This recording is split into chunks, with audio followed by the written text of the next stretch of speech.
Yes, yes, yes. What is up? What is up, MCR family?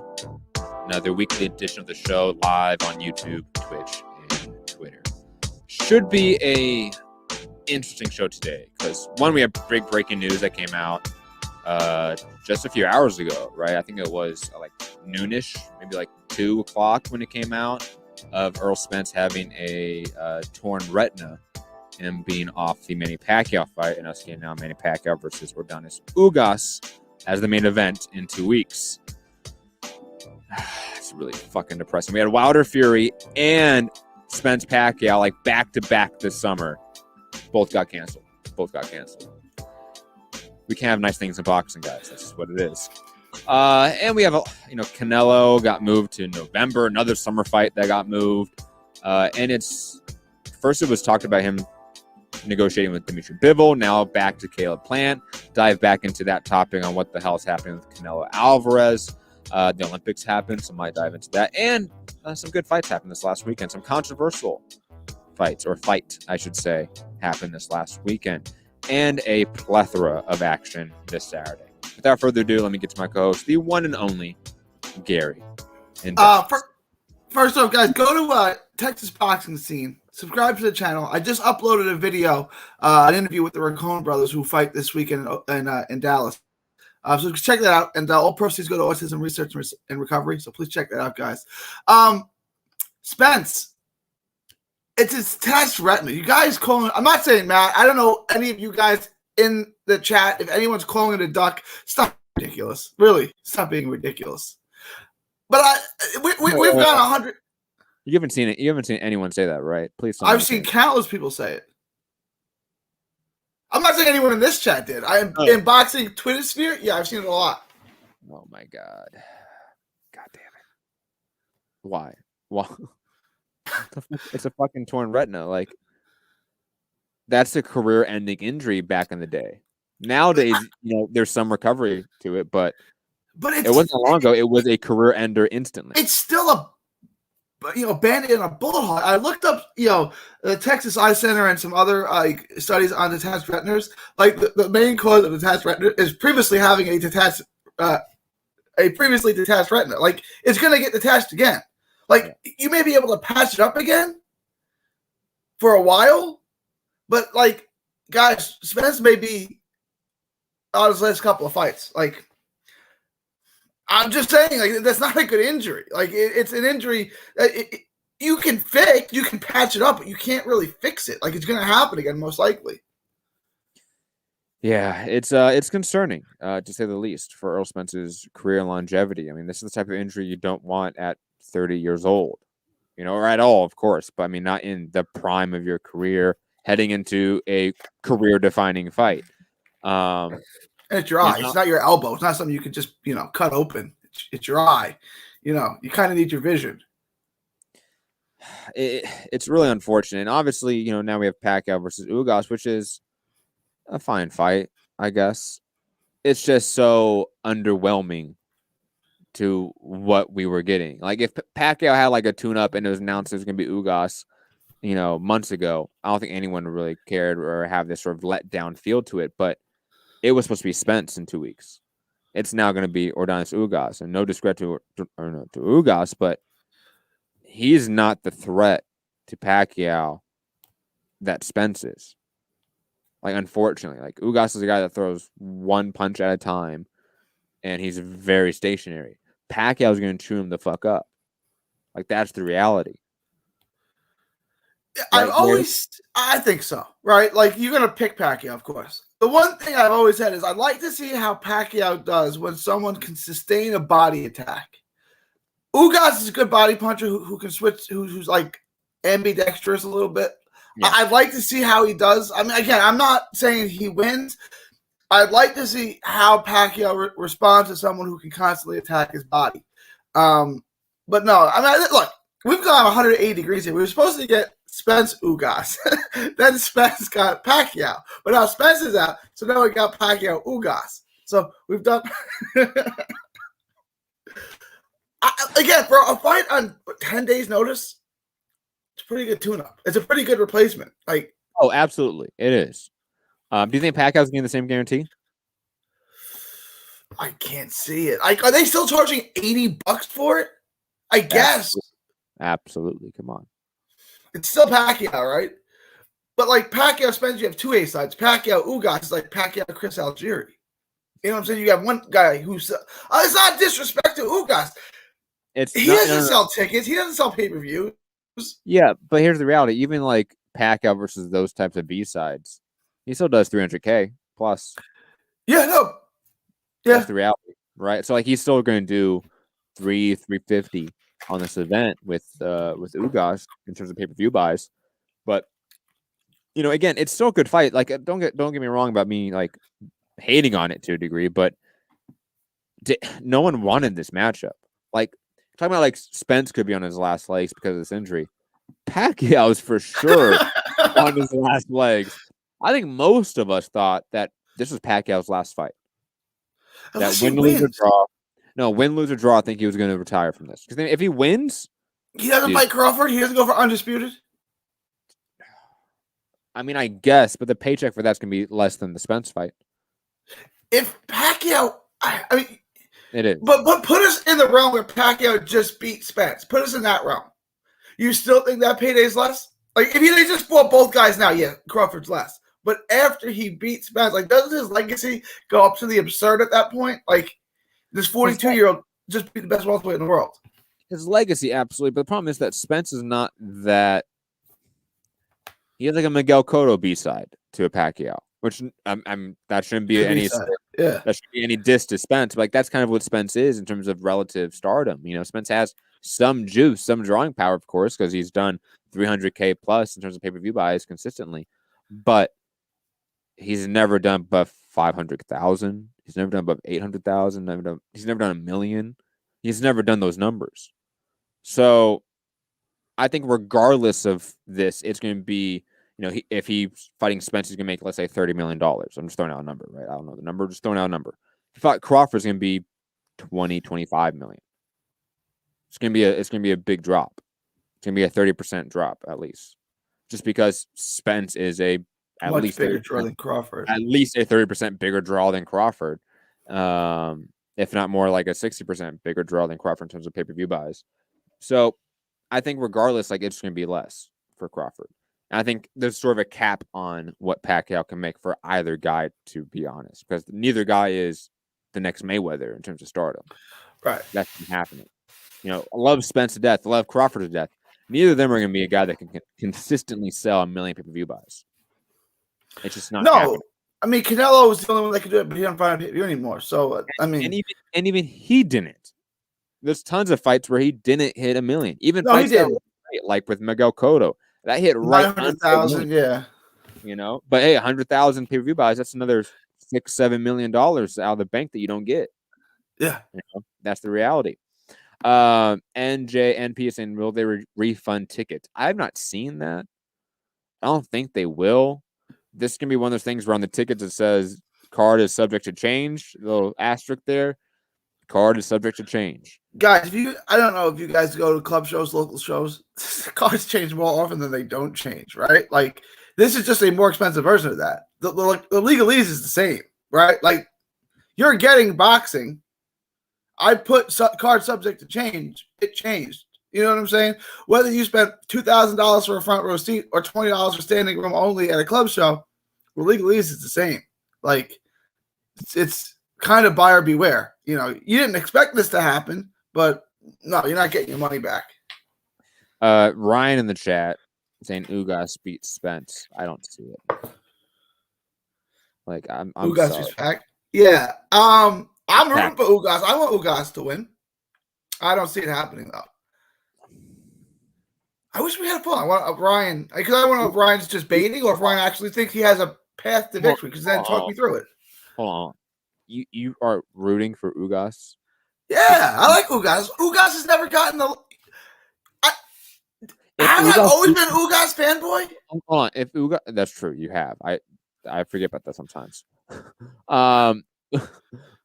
If Ugas beats Pacquiao, Pacquiao's for sure retired. We never get Pacquiao Spence. We never get Pacquiao Crawford. We never get any like legitimate fight for Pacquiao next. And I think that does sort of tarnish his legacy. Like I don't want to see that. Like Ugas, like all credit to you, you're a top 10 guy. That's what you are. Like Ugas can never beat the top 5 guys. But it was like when Joe Smith knocked out Hopkins. I mean, it was just Hopkins was 51, 9 years older. But I mean, Smith was a top 10 guy who Hopkins got really old that fight, and Joe Smith knocked him out. I'm not saying that Pacquiao is going to get, because he hasn't slowed down as much as Hopkins did, right? He actually just beat Keith Thurman in his last fight out, right? Which is one of his best wins at welterweight, honestly. Liam is saying this is the reason why Canelo wants $40 million regardless of the opponent. Yeah. Yeah. Yeah. Yep. That's why. And look, like I don't know, like really didn't address this, but in regards to like who that backup opponent could be for that Canelo Plant fight, they could have easily like had like paid Benavidez like $500,000 to train and just be like on the sideline waiting in case someone gets injured, someone gets COVID, something happens, right? And they could have easily done that. And realistically, Canelo's base pay should not be going down regardless of that type of opponent. Or even if they got a Durrell brother or something like that. Like Canelo's base pay is going to be a lot because he's bringing all the drawing power to that division. Like, sorry, Caleb Plant. Sorry, Benavidez. Sorry, Charlo. Sorry, Cal Smith, Bledsoe Saunders, who we already beat. Like, you guys are nothing in this mix compared to the drawing power of Canelo. Like, it's not like a Crawford Spence situation where, like, we have to have that discussion about the split. There's no discussion here about the split for you guys. Take what you get in a sense, what you can negotiate, okay? And Canelo's base pay should not go down regardless because it's fucking Canelo. He's bringing all the heat to that event. And if it was a PBC Fox pay-per-view or PBC Showtime pay-per-view, they I think did the wrong thing by not guaranteeing that same guarantee pay. Because right now they have nothing on the docket. Like, think about it. Think about if they had given Canelo that guaranteed contract stipulation, and now we have Spence Pacquiao off the table. PBC would be banking on the Canelo fight to bring in a lot of revenue. I think Canelo and his team are a lot better at negotiating the fine print of contracts than Pacquiao is, historically speaking. I think I don't know what Pacquiao got if he's got a guarantee like that, but like Canelo never gets shortchanged, and he shouldn't. I'm just saying, like I feel like his contracts, his I's are dotted and his T's are crossed, like he's getting paid, kind of thing. I don't blame him. No, absolutely not. Ryan in the chat is saying Ugas beat Porter. He didn't. It was very close. I'm not saying it was a robbery. One robbery. I scored for Ugas by a point. He's saying Ugas beat Porter, sort of a similar come forward style as Pac. I don't think Porter is that similar as Pacquiao. I see what you're saying, but no. Yeah, okay. Porter's a come forward fighter. He throws a lot of hooks. It's not the same. It's not. Like, there's nothing. Pacquiao's kind of unique. I understand what you're saying, right? But it's not the same. Daniel Edwards in the chat is saying Pacquiao's old. Ugas is worth a small bet if he's a big dog. That I probably agree with. Like, I'm not one to give betting advice, but the odds are insane. Like, Ugas is enough of a live dog in that sense to maybe place a small bet on it. Gary, any other thoughts on Pacquiao, Ugas, Pacquiao, Spence before we move off? I wish they would have got Virgil Ortiz to fill in. Could have had a changing of the guard. He's ready. He's on weight. I mean, it's not like he doesn't have a fight. Just push it back a week. It's fighting Crawford's leftovers, man. That's sad. That's sad. Let's stay on news before we get into the fights this weekend and last weekend. Canelo Alvarez, Caleb Plant. As I said, the top of the show, talks are back on for a November bout. Gary, are we getting? I feel like I said it's only dead until it's live again. When they said it was a talk to dead, they're only dead until they're alive again, and they're alive again. It's unfortunate the whole event had to be moved, though. Like 2 months past that September date. Like, I hate that shit. It does, right? But Canelo talked about fighting 4 times, and maybe he would have done it. I can't see it happening. Like, I think he was only going to fight 3 times anyway. So what does it matter if it's September or November? Really, he's fighting 3 times this year. What does it really matter if it's September or November? Come on, Gary. Did you really think he was going to fight a 4th time? I don't care. I was going to be in Vegas on that date. Oh, okay. For my sister's wedding. So I was like, fuck, I could just stay after the wedding and go to the fight. Thanks, Canelo. Thanks, man. I appreciate it. Maybe they'll have Triple G versus Martin on that day instead, like they did with Canelo. Which I was at too, and that's hilarious. I still don't know if this fight's going to happen now. I am slightly questioning Caleb Plant's hardline negotiating. And even though it's not truly hardline as in terms of his story, like in his framing of what happened, I still think drawing that line in the sand on the $40 million guarantee was just ridiculous. Like, you're already past so many hurdles at that point that for that to be the holdup, when you're a distant B-side Plant, anyone else they bring in is going to be another distant B-side. Like, why does it matter? Like, it's the Canelo show. You're paying for the Canelo show. And I thought that was just a big misstep to me. And I don't know if they're going to continue misstepping on things that shouldn't be that big of an issue, in my opinion. Maybe I'm wrong, but I don't think it should be an issue. This is just speculation. This is just a hunch. I think PBC said no. More than Caleb Plant said no. I think PBC said no. If it's not Caleb Plant, we're not guaranteeing you $40 million. Then Caleb, like, why would Caleb Plant care? If he's out of the fight, he's out of the fight, right? Why does he care how much Canelo gets paid if he fights somebody else? I think that was PBC saying no. We're not guaranteeing a $40 million. I would say this about Caleb Plant, and I'm not trying to sound insulting to Caleb Plant. I'll just quote what Mike Lee was, the Notre Dame guy that he fought. Mike Lee, said after talking to him at a press conference, said he's not the sharpest tool in the shed, and elevated and go up all the way to the top floor. Like, that's kind of how I feel about Caleb Plant. Like, it's best that he doesn't make his own decisions, because if you've ever talked to the guy, he doesn't really seem on point. I'm not trying to be insulting to the guy. He's a great fighter. I think if there's anyone who can beat Canelo at 68, it's him. Right? If it happens, I'm going to pick him. Not that I really think he's going to win, but I think Caleb Plant's really good, so I'm going to pick him anyway, just to be different. Benavidez is the guy that could actually beat him. I can't. Benavidez is going to beat him up on the inside.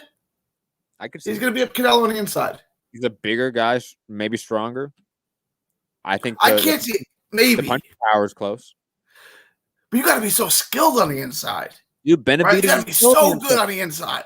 Dude, I think all of you need to go back and watch Benavidez' fights. That motherfucker is crafty on the inside. He is so hard to hit on the inside. It was like when Kobe Bryant called up Hakeem Olajuwon one offseason and said, I want you to work on my post moves. I want to work on my post moves with you. And Dream was like, you got a good post game. He's like, yeah, but it's not yours. Fair enough. Like, Benavidez is good on the inside. He's not Canelo, right? Like, I know what you're saying. He's not Canelo. Look, I didn't say he was better than Canelo on the inside, did I? I didn't say that. I said he is great on the inside. Canelo is nearly perfect on the inside. But of all the guys that could actually fight Canelo in Canelo's wheelhouse and have success, it's only Benavidez. Not Charlo, not Plant. Obviously, we saw Canelo beat up the Brits. Like, they couldn't do it. Like, it's not happening unless Benavidez is the one to do it. Because Plant can't find the inside like that. Jamal Charlo can't find the inside like that. Like, it has to be Benavidez. If anyone can beat him. But I don't think anyone can. But you don't think anyone can. Are you saying if you were to lose, I would say it's the Benavidez? That's what I'm saying about Plant. Yeah. But I'm actually going to pick Plant, so. Great. If that happens. Which I do think it will happen. Moving on from that, Teofimo Lopez, George Kambosos. It may or may not happen. The IBF ruled that it must take place by October 17th, quote, in a location that does not require quarantine, which is a very odd, like, aspect of the order, right, from the IBF. And I think this is the big part here. If Triller cannot sort of pull through and make the card, it defaults to Matchroom. And if Lopez refuses, then he just gets stripped of the belt. Gary, thoughts on the event possibly going to Matchroom, which would be hilarious. An ego trip that probably Eddie doesn't need. And the idea of maybe Lopez just saying, fuck, I don't need this belt. Like, Kambosos is nothing. You don't need the belt. You were getting a lot of money for easy work. No, you don't need the belt. You don't. You're the undisputed champion. One gets stripped from you. That's part of boxing. Like, how are you really going to consistently defend 4 belts unless you're Bernard Hopkins? You know, eventually one's going to get stripped because you don't want to fight all these mandatories, right? You want like a real fight. If it happens, it happens. I just think it's such a bad business move for a kid that young to pass up easy money like that. Like, I just think it's not a business move, that's for sure. No, I think he has to take this fight, and it has to be Triller. Like, I think at this point in time, like, if you're Lopez, you're about to lose out on a $6 million pot, and it's going to go down to $3 million. Like, if you keep jeopardizing this matchup, you're going to lose out on literally millions of dollars. They got to figure shit out. I don't know what the issue is at this point in time. Like, you're about to lose out on literally $3+ million in the pot. Stop doing this. Whatever you're doing, Lopez, Kambosos, figure this shit out. Make the fight on October 17th or before then. In a place that does not require quarantine. Like, this, figure it out. Come on. You are a multi-million-dollar fighter, multi-million-dollar company, if not billion-dollar company. Figure this shit out. The place that does not require quarantine, that verbiage, I would imagine, was put in there so they couldn't put it in certain places, right? But Australia is. See, I would think that they are, but I don't know. I want to say Australia has a travel quarantine where you have to like be quarantined for 14 days. I know they did during the height of COVID. I don't know if they still do. Liam is in the chat. Liam Roskell, our resident Australian listener, let us know the quarantine laws right now in Australia. I'm curious because I don't know if this automatically means that Australia is not the place or Australia is the place. It has to be. Like you said, that verbiage was indicative of them wanting to take certain places off the map in terms of location. What places they had in mind they didn't want this fight to go, I don't know. It doesn't make sense to me. Because this fight could have just been in fucking Vegas. Would have been the easiest, yeah. I mean, like put in the fucking Mandalay Bay. Like, let's get this over with. Like, come on. This is taking our life of its own now. It's a fight. This is Joshua Pulev all over again. Dude, at least like all the real fun fights that we wanted to see when they got canceled, like, we were sad. This one got canceled and no one cared. Like, think about it. Like, all the big fights got pushed back. Lopez Kambosos got pushed back too. It's not a big fight, but they got pushed back. No one cares. Everyone's like, just get it over with, please. We don't want to see this anymore. Especially since there's so many great matchups at lightweight. Like, why is this a matchup that we're caring about right now? Because mandatories suck. That's why. Gary, let's get to fights this last weekend and then fights this coming up. But first, before we get to actual professional fights of the last weekend, Olympic boxing wrapped up. And I know, Gary, you and I were both highly interested in, obviously, the lightweight gold medal matchup between Keyshawn Davis and Andy Cruz. And there was a ton of, I thought, really talented fighters on the entire tournament. I'm excited to see a lot of the sort of non-U.S. combatants, them turning pro, because this U.S. team was not that great in my opinion. I think guys like Duke Reagan got very lucky. He got a silver medal in my opinion.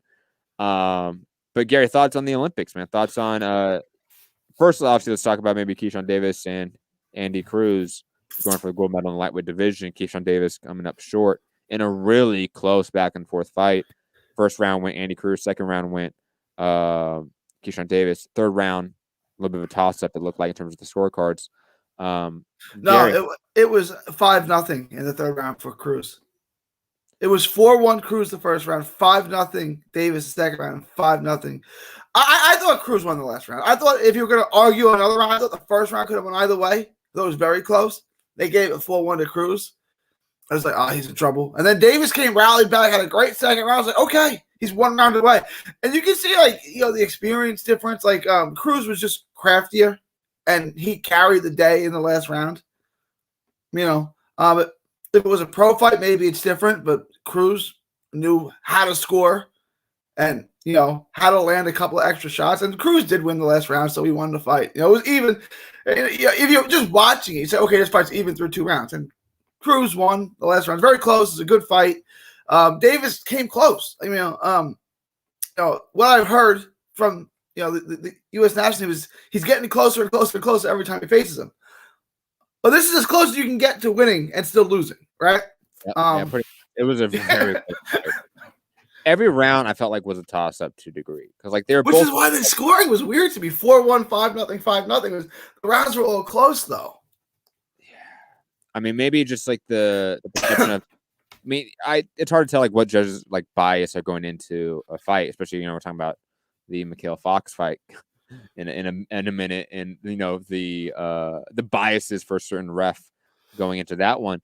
Judge going into that one, but my thought maybe was just Andy Cruz has dominated this rivalry between Keyshawn Davis throughout their amateur career. I think most people just were picking Andy Cruz to win regardless, right? That's what it felt like, especially leading up to the gold medal matchup. Did you think that Cruz had won after the third round? Well, obviously, if you don't remember, my stream cut out, and that's right. So the suspense was gone from me. So I went back and watched it later. Yeah, I thought Cruz won the third round. The second round I gave to Davis. I thought he just landed the better shots throughout and was just a little bit meaner in that round, to be honest. He had to be a little bit meaner, I think, against Andy Cruz. And there's spots where he was. But, I mean, goddamn, it was – those guys are so fucking fast, both of them. How fast they can move, how well they can move. That was some great stuff. That was the peak of the Olympics, was that gold medal matchup. It was exhilarating stuff for a match that really didn't have a lot of connected blows, but their defense was impeccable, both of them. I don't know if Andy Cruz is going to turn pro. It's always hard to tell with Cuban fighters. He's got to, right? He's got. Going to go for another gold medal? What's his first one? It's not like the heavyweight. The heavyweight's 1, 2, or 3, right? And the welterweight, what's his name? Was it Lopez? Yeah. No, not that guy. Who is it? There's another guy. The light heavyweight, Arlon Lopez. I think he's won 2 gold medals. The heavyweight that won, Julio De La Cruz, I think he's won 2 gold medals as well. Those guys probably would turn pro to a degree. Except for maybe Julio De La Cruz. He's a real ardent communist supporter, so he probably won't. Kind of like Teofilo Stevenson in a way. But Ronel Iglesias, I don't know if he's going to turn pro. I don't know his thoughts on it. Andy Cruz, I think, is young enough where he can go for another gold medal. Why wouldn't he? He's 26, so it'd only be 3 years. He'd be 29, right? Because it wouldn't be 4 years; it'd only be 3 years for the next Olympics. All Cubans turn pro late. Not David Morrell. That is true. But the vast majority of Cubans do turn pro late, and they make up for it, in my opinion. Rigo, Luis Ortiz come to mind. Ugas comes to mind. They've all made up for it in large degrees. For coming over late, late 20s, early 30s. I think they've done well. Liam Ross was saying Richard Torres looked good. He did against Javelov in the super heavyweight match, but Javelov's a fucking 6-0 pro with all 6 wins by knockout. There was a few cases here, Gary, where your worry and concern about pros being in the amateurs totally came out. Javelov was murdering fucking children in there. He won every round and knocked 2 people out. I just thought it was a little ridiculous. He didn't lose a single round in the whole thing. You knew Torres had very slim to no shot to pull this off as well. Duke Reagan was really the best shot. Because that Keyshawn could win, but I mean, history would say that he wasn't going to win. And Torres, like, he was fighting for a silver medal, basically, right? Like, that's what it is. Yep. And when Duke Reagan was, okay, this is on you now, Keyshawn. You better grow up real fast, real quick. Like, this is on you now. And it didn't happen. But 3 silver medals, and a bronze in the women's. I mean, like, it's not ideal, but it's a step in the right direction. Mm-hmm. Agreed. By the way, Liam is on the YouTube chat that Australia does have a 14-day quarantine to travel there, and that Sydney is currently back in lockdown, and live events probably won't be allowed in Sydney by October.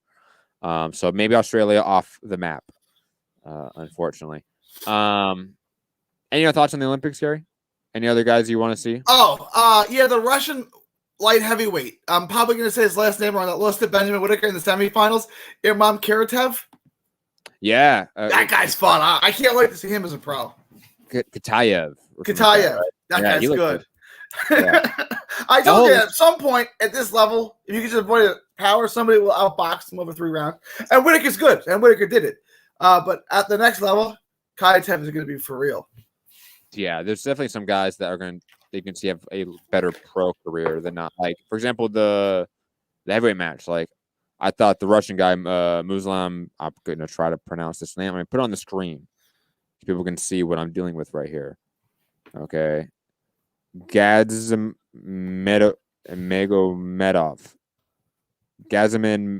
Gomedov. Okay. That dude, he looked like he was ready for the pros in terms of his style, because I thought he honestly beat Julio De La Cruz. I thought he fought an awful fight. But like, there's certain guys that I'm really excited to see. A lot of Brazilians too. I think they won like a few bronze medals and silvers too. Shout out to that.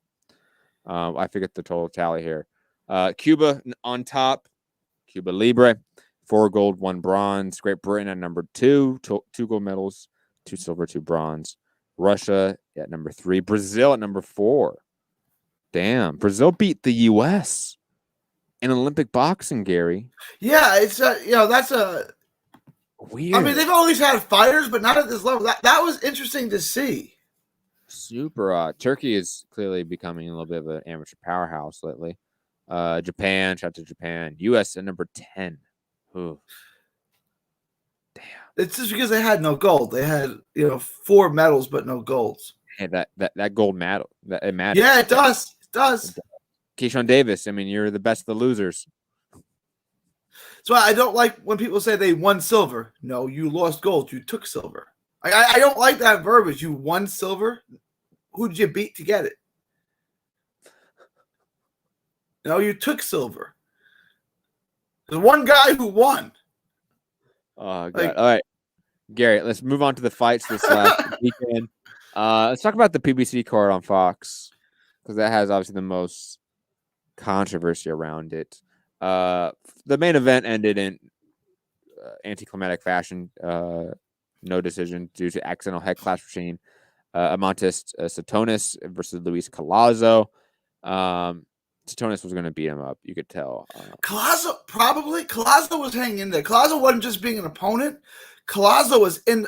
Probably he's 40 years old. He was going to fade. He wanted to be able to keep it up, but he was in there. Shushan, he was in the fight. Now, was he going to win the fight? Probably not. But at the time of the stoppage, he was competitive in the fight. Yeah, but he's still getting beat up a little bit. Let's be honest. I think it was the co-main. It was the co-main, right? Was Mikhail Fox? Probably, yeah. Obviously, this is the most controversial thing that happened this last weekend. Mikhail Fox won every round. You think so?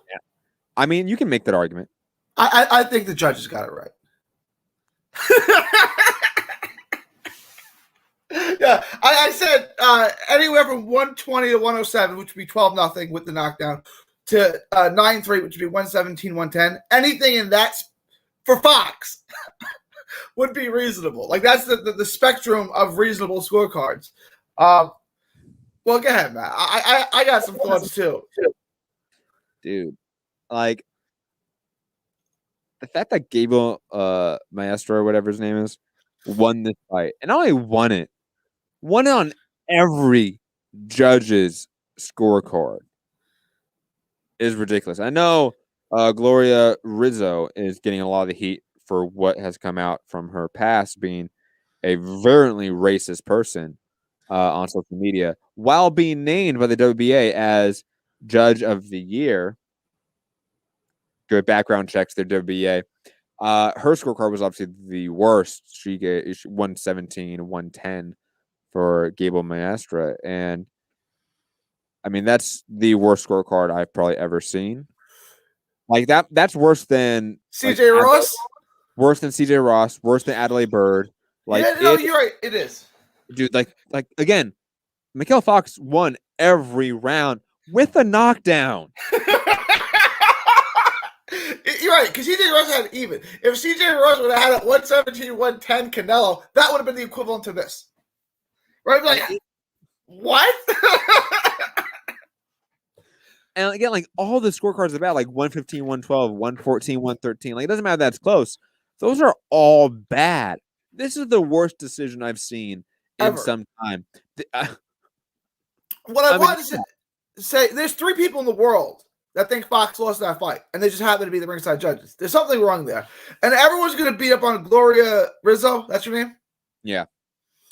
The other 2 scorecards are just as bogus. There's 7 to 8 rounds, right? So one said he won 7, the other said he won 8. There's no way you can get to that. There's just no possible way. The most you can get to, within reason, is 3. So they found 4 and 5 extra rounds in a 12-round fight to give him. They should have just told Fox, you lose, don't even bother showing up, because that's what happened. First of all, he showed up with his gloves skinned, right? And I don't know, small commission, let him go in with the tape all the way up to the logo on his gloves. They had to. Who is Fox's trainer? That's a good catch, right? But he's like, hell no, he ain't going out there like that. His gloves are skinned. Then they cut off the tape, and they're like, no, it's not skinned. He just has his tape high. Well, why would you have your tape that high? They took the tape off, and his gloves were skinned. That was one of the worst things I'd ever seen. Right? I always said Laura and Paul Williams was the worst decision I ever saw. This is worse than that. Way worse than that. Right? Those scorecards were at least 117, what? It doesn't make any sense. Paul Williams won some rounds early in that Laura fight and then lost the last 9 badly. Maestro didn't win any rounds in this fight. There's not one round you can say he definitely won that round. None. 0. He might score 1 or 2, maybe 3. Like I heard some people gave him the first. Maybe, okay. But there's not like 9 more you can give him or 6 or 7 more. There's just not any rounds that you can even argue he won. He was getting beat up. Gary, what? And I mean, you can't even argue that he won these rounds. Like, you can't say, oh, maybe he won 7 or 4. No, he clearly lost all the rounds. I posted on Twitter that he's thrown a perfect game. He's won every round. And you can see Michael Fox. When they said 114, 113, Michael Fox was like, huh? And then when the second call was 115, 112, you can tell he knew he was about to get jobs. Like, why would you have it this close? Well, you can see when the second card came in, like, okay, maybe one card's ridiculous. When the second one was read 115, 112, you can see Michael Fox was preparing himself to be jobbed.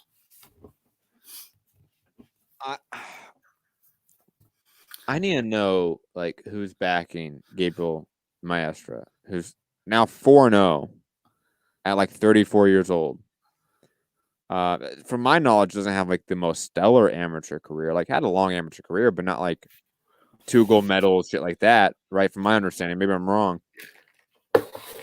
How did he get the benefit of this robbery? Because like there's no way this isn't like corruption to some degree on all 3 judges. Like there's no way this happened organically. You know what I mean? Like. And I know enough about boxing. Like there's enough dirty shit in boxing where like something happened here. Like I can feel it, I can smell it, I know it. Something happened here. Why it happened, how it happened, no idea yet. But clearly something happened here.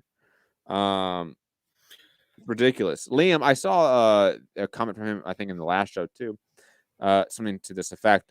And this is the reason why I hope Tim Tszyu doesn't go to America to fight. He can make the same money here. No need at all for him to go to America. I think Liam also says something to the effect on the last show about like America having such like dirty, corrupt commissions. The reality is, Liam, is that boxing is a corrupt, dirty sport everywhere you go. I'm telling you, judges get paid off in Australia. So, I'm telling you, judges get paid off in Great Britain. I'm telling you, judges get paid off in France. Like, I'm telling you, these things happen. Okay? Like, boxing is a very dirty, corrupt sport. Okay? And it is a massive front for a lot of things. That's the entire industry. Okay? So, yeah, America has really corrupt commissions, but guess what? Boxing is going to be corrupt everywhere you go. You can't escape that. It's an unfortunate reality, the unfortunate nature of this sport as it stands. Gary? The last time they had a card in Minnesota, PBC, was when Juarez, Leon Lawson, and F.A. Apache all lost. I think they wanted to make sure their prospect didn't lose again. And I think they were going to make sure of that. Just a hunch. Because, like, there's no way that is just a bad judging, that you're a bad judge.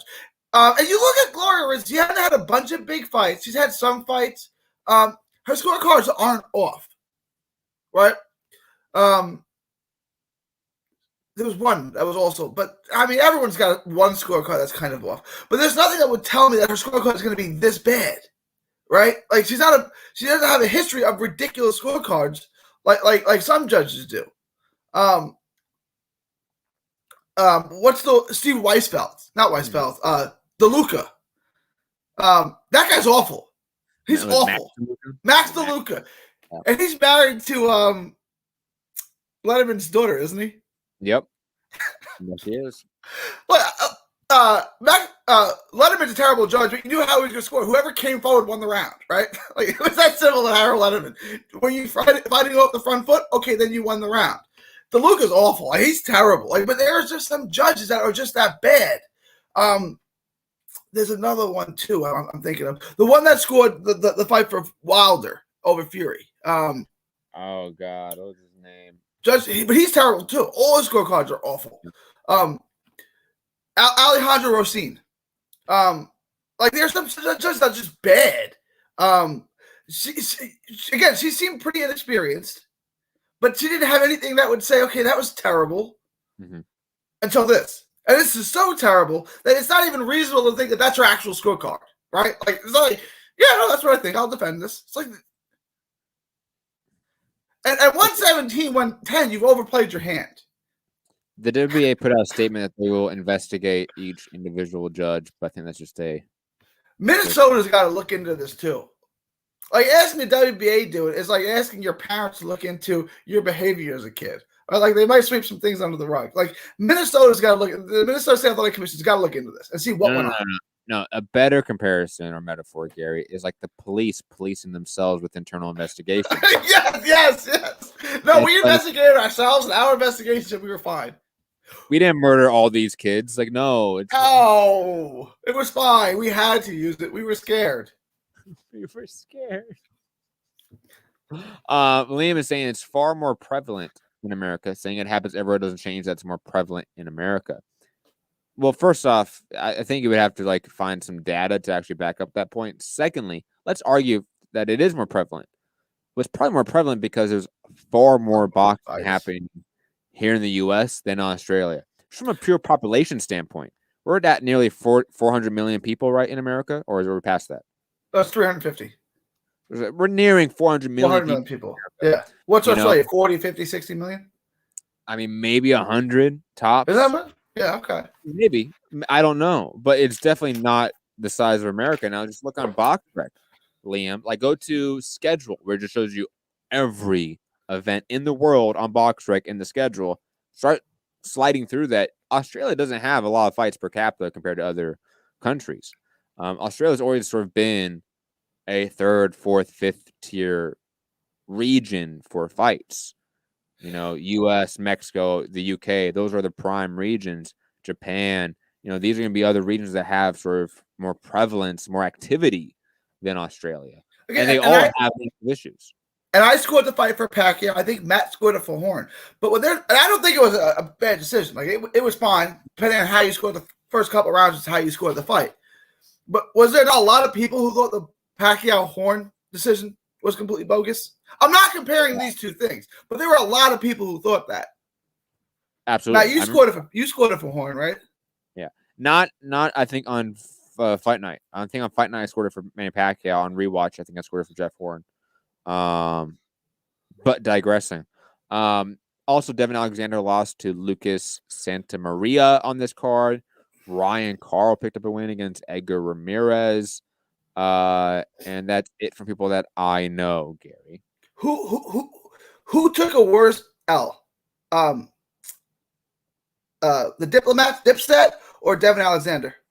Dude, Dipset, bro. Come Rip. on, man. Rip. Well, that was rough, man. See, I'm old enough. You don't know the Diplomats, right? You just call them Dipset, right? Like when I was a kid, they were the Diplomats. Killer Cam. I grew up with them. Like that was 95, 96. That was my era. And I liked them. But Killer Cam against Jadakiss? Really? It's like Alex Caruso versus James Harden. Right? Harden's not the best, but he's on a short list. Jada's on a short list. Who thought this was going to be a competitive matchup? Like, who said, you know what? I think Killer Cam can win. No one thought that. And it's not about that. It's not about that. I was thinking Dipset has the New York anthems more than anyone. Right? These are two New York groups going against each other. Who has more New York hits? It's probably Dipset. Probably Killer Cam. I like Killer Cam. I grew up with him. I'm not disrespecting him. He's good. Right? It's like Alex Crucifying basketball player. Look what you matched him up against. No, come on. That's disrespectful. Killer Cam. No, come on. Cam is an underrated artist. Completely underrated. Killer Cam. That is, I don't like this blasphemy here on Dipset. The issue is that this is still a rap battle. And Jadakiss is one of the most street motherfuckers you can ever imagine on a microphone. His voice alone makes you terrified. And he has some of the hardest fucking songs ever. The Lox has some of the hardest fucking songs ever in hip hop. I don't think people accounted for that. I think people like me said Dipset has all the hits. That's going to carry over. Like everyone's going to be picking for Dipset just because they have 10 hits they can play that are bigger than almost anyone's hits in New York. Except for maybe like Biggie and shit like that, right? Like they are that massive in terms of anthems.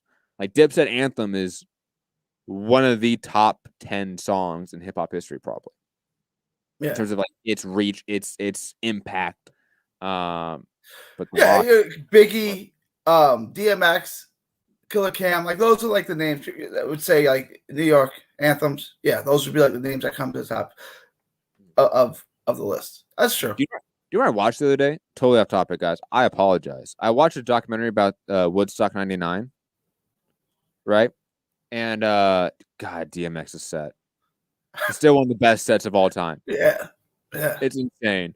Because even in '94, they didn't really have any hip hop. They were still all rock music. And that was the first time they really introduced hip hop to it. It was good. It was a good mix, right? Like it was good. It wasn't all just hippie music. It's all just hippie music. It was like 90% new metal, and then like a few hip hop acts sprinkled in. Rage Against the Machine was there. I don't know if you want to call it. I mean, Rage Against the Machine is not new metal. No. But yeah, Limp Bizkit is definitely new metal. Korn is new metal. Like that is like peak '90s new metal right there. That was my high school years. Yeah, but they did have like Megadeth and like Metallica, which are like legit metal bands. So like respect that. Even though Metallica sold out as like industry fucking plants. But digressing from this music off topic point. Let's get back to fights. Gary, I told you, dude. I told you that Jazza Dickens was trash compared to Kid Galahad. I told you, Gary, don't pick Jazza. It's manufactured rebuild. It's not true. Kid Galahad's one of the best boxers, if not the best boxer in that division. He's gonna smoke Jazza in the rematch, and he did. Jazza did not look good. No. He was trying too. He just couldn't. He couldn't cut the ring. He couldn't. He did it for a little bit. Maybe I think it was like around 7 or 8. He kind of put some shots together. I don't even know that he won those rounds.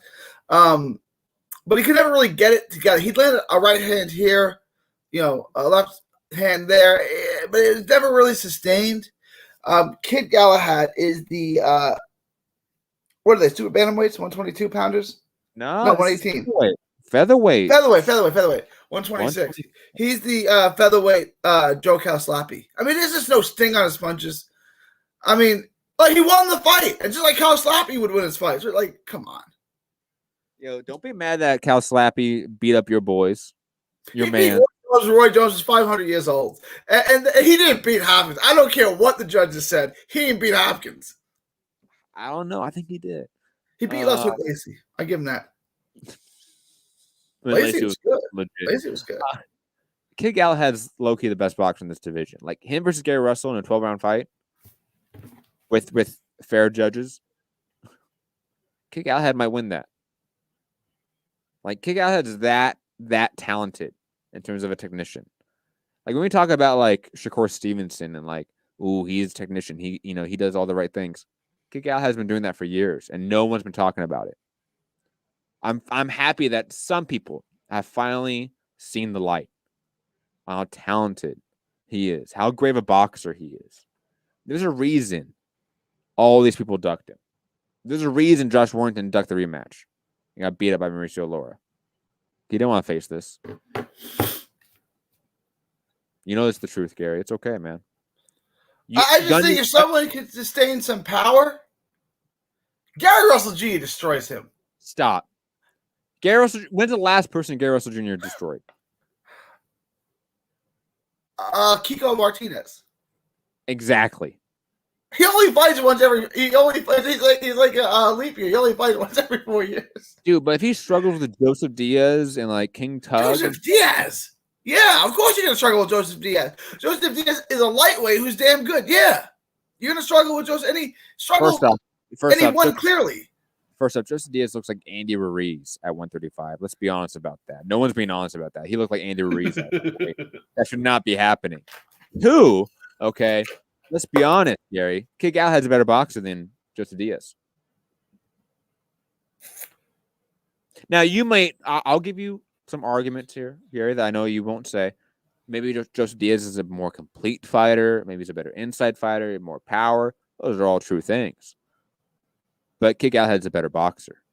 Better technician. I look at Jojo Diaz, and he doesn't have the power that Froch has. People are like, oh, Froch can only crack. It's like, that's not really true. Like, Froch has some skills that you're underestimating. I really feel that way about Jojo Diaz. What Jojo Diaz does on the inside is highly, highly skilled and developed. Like, I'm not – you like Kid Galahad. Okay, you like Kid Galahad. I think he's Joe Calslappy. And Joe Calslappy is a Hall of Famer. I mean, you're saying like, you're saying, oh yeah, that Galahad's a Hall of Famer. Okay, cool, thank you. Finally agreeing with me, Gary. I'm happy you see the light now. Also on the card, Fabio Wardley picked up a win in the first round against Nick Webb. He's real. Fabio Wardley is real. He'd be like the next Chisora, right? And that's a good thing. I don't mean that's like a diss or anything. If he fought Chisora next, who would win? Probably Fabio. I think they should make that right because what's his name? Dylan White said he's not ready yet. Maybe one fight away from a fight with White. I'd like to see him fight Chisora. I think it's a good intermediate fight. Beat Chisora. Absolutely, I agree with that. Alan Bebic picked up a win against Mark Bennett. Ebony Bridges picked up a win against Beck Conley. Fayaz, I don't want to try to pronounce that first name, beat Kevin Baldospino, and Johnny Fisher picked up a win against Danny Whitaker. Gary, any other thoughts on this card? No, it's just Fabio Wardley. Yeah. Wardley. There you go. Wardley. Whatever. He's good. He's for real. Like he's for real. Like he's going to be a top 10 heavyweight. Top 15. I don't know about top 10. Like, good. Here's the thing about heavyweight. Like, top 15 guys slip in the top 10 all the time. That happened. Like, Dominic Brazil is in top 10s. Never in my top 10. Fights this weekend on Showtime. John Rail Casamore versus Guillermo Rigondeaux. I'm excited for this fight. I really am. And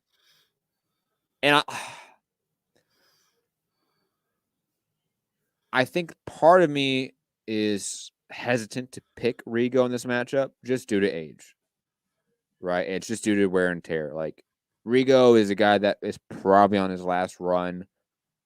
Is this going to be the end to it? Casamore has been looking real decent as of late. You know, he's really picked up some steam, packing a lot of power in this division.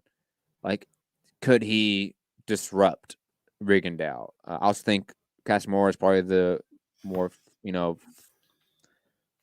the better fighter when it comes to lateral movement than Rigo at this point in time. Rigo is far more flat-footed, sort of like Esmond Laura in his late age. But Rigo still packs a lot of power. Still has great boxing IQ. Still has really solid head movement, of course. I'm going to pick Rigo to win this one in a real back-and-forth fight where there's knockdowns back and forth as well, where it's going to be one of those decisions where people can say Casamora won or say Rigo won the fight, and it's completely valid.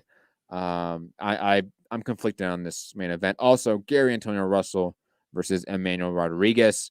Gary Antonio Russell may be the real deal, and this can be a fight to really see it. Also, Rusty Warren on the card against Damian Vasquez. Gary, I'm not really sure why they're having that fight because Vasquez, I mean, whatever. I just don't see any relevance in that fight. Like, whoever wins is still not really relevant, but it should be a decent fight. Is that at 122? Is Warren fighting at 122? No, 118. So didn't Vasquez fight at 122 in his last fight? I think you're right. I could be wrong. Manny Rodriguez and Gary Russell's brother, Gary Russell. It's a good fight. I'm really, I've been a Manny Rodriguez fan, so I got to go with it. This is the time he's going to prove me right. And then the main event, I still think Rigo's too good. Like, he's too fundamentally good. That left hand doesn't go away. Like, he can still kill people with that left hand. I think Rigo gets rid of him in 9 or 10 rounds. Wow. Confident pick there, Gary. Yeah, I think Rigo, I mean, I know he's 40, but Cubans don't age. They don't. I don't know what it is, but they all, he's... Dude, it is true. Cubans don't age. They age like fine wine. Gary Antonio Russell, though, is going to knock out Manny Rodriguez. Let's just be honest about it. Okay. Manny Rodriguez, never that good. 2-fight losing streak. Gary Antonio Russell has real knockout power. He's really talented. It's not going to go well. And I think Russell's already proven himself against Peano. Like, Peano's that barometer fight for everyone. He passed that test with flying colors. So I think he's going to beat up Manny Rodriguez. Manny Rodriguez has good ones, too. Paul Butler. And the other Maloney. Jason Maloney. And Giovanni Delgado. Everyone's beating Giovanni Delgado. That's true. How many losses does that guy have? Let's see. At the time, it was 5. Now 10. He only got 10. I feel like he's got 20. I feel like everyone who's come up through 18 and 22 has fought him and beat him. He has not won a fight since 2016. All right. See? Even Rigo beat him. So of course he did. Brandon did. Joshua Greer did. Gregory Morales. Why? Anyways, let's move off of that. Unless you have any other thoughts, Gary. No. Because then we got some Texas news to talk about. Joshua Franco versus Andrew Maloney in the great state of Oklahoma is going down. Better than Texas, that's for sure. Yeah. Everyone loves Oklahoma. It's the next great vacation state.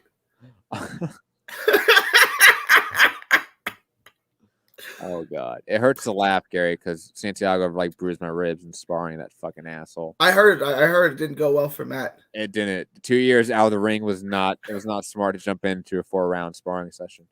Arnold Barboza Jr. versus Antonio Moran, and Jason Maloney versus Joshua Greer Jr. I like the Maloney-Greer fight, I'll be honest. I think that's the fight that I like more than the main event, to be honest. I know that might be a little bit weird, but I just think Joshua Franco is going to win. And, You know, I've never been that impressed with the Maloney's. Like I think even Joshua Greer Jr. could beat Jason Maloney. And you know me, Gary. I've always thought like Joshua Greer is just like a gatekeeper. You know, I've always thought Josh Greer is the next great little man. Didn't really pan out. He just looks so good to me. The athleticism, the power, now he doesn't throw in combinations anymore, but when he used to throw in combinations. He never threw combinations. I disagree with you. I can show you early in his career where he throws in combinations. Now he throws out of his shoulder roll. He throws one right hand or one lead left hook. It's like this is not how it got you here. I gotta stick just like I'm sticking with Manny Rodriguez. I gotta stick with my guy. I'm gonna stick with Greer. But Bosa obviously destroys Moran. That's a major step backwards from fighting Saucedo. Antonio Moran. And then obviously Josh Franco. Is gonna take. I'll be there too. I'll be at the fight.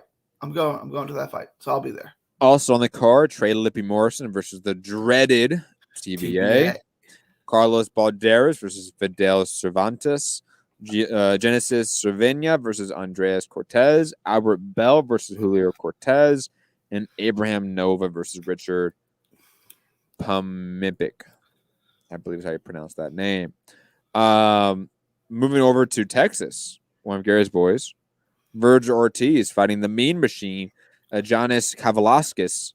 Also, Roger Gutierrez versus Rene Alvarado. I like that fight. Felix Alvarado versus Eric Lopez. Pablo Cesar Cano versus Danieleto Zorella. Alex Martin versus Jose Ruiz. George Racon versus the dreaded TBA. Leonardo Baez versus Hector Valdez. It's a good fight. And it is. And Alex Racon versus Sanny Duvasone. Really good undercard, to be honest, on that one. I'm not that hyped for the main event, to be honest, Gary. No. It's again, you're feasting on Crawford's leftovers, and not even the good leftovers. This is like bottom of the barrel leftovers for Crawford, in my opinion. It's a litmus test, right? I had thought that the Mean Machine won the first 3 rounds. He arguably scored a knockdown, and then Crawford destroyed him. They're saying, if Virgil just goes in there and decimates him, they're going to say, look, we beat Kavalaskis better than Crawford did. That means we're ready for Crawford, right? Like, it's a litmus test to me. I don't think it's a very good litmus test, right? Because Kavalaskis isn't very good, although he gave Crawford trouble for 3 rounds, which was unexpected. But we've seen enough Kavalaskis. He's not that good. I think this is a step backwards from Hooker. But at least it's a legitimate 147-pounder, where Hooker was a 140-pounder coming up. Orozco was a 140-pounder coming up. Samuel Vargas was shot. But this is a legitimate 147-pounder. So. Legitimate. I mean, he's a welterweight. I mean, there's all the weight class he was fighting. True. It is a little bit of a step backwards from Reese Hooker, though, from like talent perspective. I think Ortiz should get him out here within 7 to 8 rounds. It depends how tough he is, But yeah, he should. I'm probably gonna pick both Alvarados to win. Why not? I like the Alvarado brothers. This is not the biggest name undercards, but these are some good fights, man. These are really good fights. I'm excited. Yeah, I'll take Rene Alvarado and Felix Alvarado too. I'll take both Alvarados. And I don't know who Pablo Cesar Cano is fighting, but that fight's going to be entertaining because he's never been in a boring fight. Absolutely. And the Racon brothers are, good little undercard fighters. So absolutely for it. In the UK on DAZN, Joshua Buatsi fights again against Ricards Bolotniks. I don't know how to pronounce that name. Michael Mickelson versus some Russian dude named Ranovsky, I think. Ukashi Farak versus Luis Gerardo Castillo. Raymond Ford versus Reese Belote. Joe Cordina, my boy, Joe Cordina, the best prospect in boxing, facing Joshua Hernandez. Zelfa Barrett versus the dreaded TBA. And Hopi Price versus Claudio Grande. Gary, thoughts on the last card we're going to talk about of the weekend? I like Ford versus Bellotti. Ford got a draw in his last fight. I think Bellotti is a good opponent is a veteran. He's been in. He's been matched tough. Like he's a professional.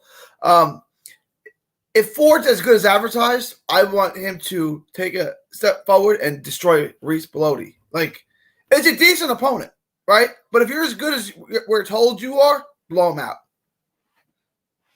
I just want to see Barotzi take a step up. Like, he's one of the UK prospects that, like, he's not really a contender yet just because he hasn't fought anyone. But he clearly is that talented. Like, why are they not doing the fast track for this guy? I don't get it. It's not like light heavyweight is like this real tough division. Like, it doesn't make sense to me. I don't think his opponent. I know his opponent's record's not good, but he's coming off a good win. Who did he beat in his last fight? Like, he's coming off a decent win. Was it Craig Richards? Oh no. Oh, all right. It was because I knew he had just beaten this one because I remember that name because Daniel Dos Santos, Serge Michel. It was on. I forget what card it was on. Because what's that word that Rob called bullocks? Like whenever I see that guy's name, I think of Rob saying bullocks. That's why I remember the guy's name. Boachi's going to win, and he's going to knock him out. But I don't think this is a terrible opponent. I really don't. Like I know his record's not good, but he's got a decent win. Like I don't think this is as bad a fight as it looks on paper. No, it's bad. It's bad. Anyways, Gary, any other thoughts before we head out here? No, it's good to be back. I had a vacation last week, but actually having a vacation. Dude, I'm working insane hours trying to get the September 11th fight off the ground here.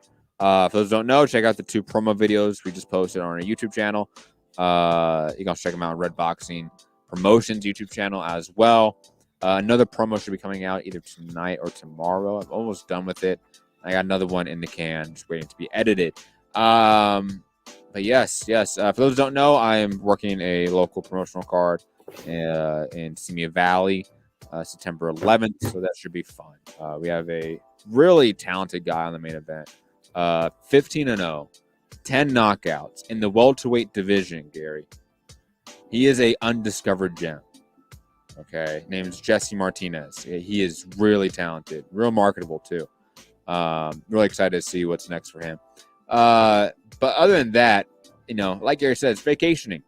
Other than doing all admin stuff and promo material for this promotional company, vacation time for sure. Should be back next week, obviously after the fights. Expecting Tuesday, Wednesday show. If I had to be honest. Trending Now Network, General Strike Podcast. I have no idea when I'm going to get another show for that just because of work right now with the day job. Hopefully I get one maybe the end of this week, but no promises, unfortunately. Maybe I'll just edit some videos and post some old content back up. But without further ado, hit the like button, share the show, all that fun stuff.